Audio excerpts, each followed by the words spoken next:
কবে আপনাদের প্রায়োরিটি ডেটটা? ফার্স্ট ফাইল করেছে 2009 সালে ফেব্রুয়ারি মাসে। ডকুমেন্ট ফাইলিং ডেটটা কারেন্ট হয়ে যাবে, তখনই আপনাদের উচিত হচ্ছে কেসটা স্টার্ট করা। কিন্তু যদি আপনি এই পর্যন্ত আপনাদের মানে কেস ক্রিয়েশন লেটার বা ওয়েলকাম লেটারটা না পান, তাহলে অবশ্যই আপনার যেই লয়ার কেসটা ফাইল করেছে, অর্থাৎ I-130 যদি কোনো লয়ারের মাধ্যমে ফাইল করে থাকে, আপনার পিটিশনার সে যদি ভালো বুঝে, তাহলে সে নিজে নিজে যদি ফাইল করে থাকে, তাহলে তার সাথে যোগাযোগ করা উচিত। যে কোনোভাবে ন্যাশনাল ভিসা সেন্টারে আপনাদের কন্ট্যাক্ট করা উচিত। ন্যাশনাল ভিসা সেন্টার কী কারণে এখন পর্যন্ত আপনাকে এই কেস ক্রিয়েশন লেটারটা দেয় নাই, এটা এই বিভিন্ন কারণে হতে পারে।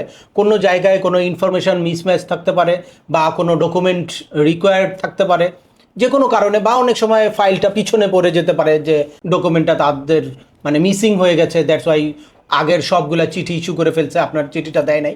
ম্যাক্সিমাম ক্ষেত্রেই এটা হয় কি, ওই যে মেইল, যেই মেইলটা দেওয়া হয় ওই মেইলে একটা মেইল যায় এবং ফিজিক্যাল অ্যাড্রেসে একটা চিঠি যায়।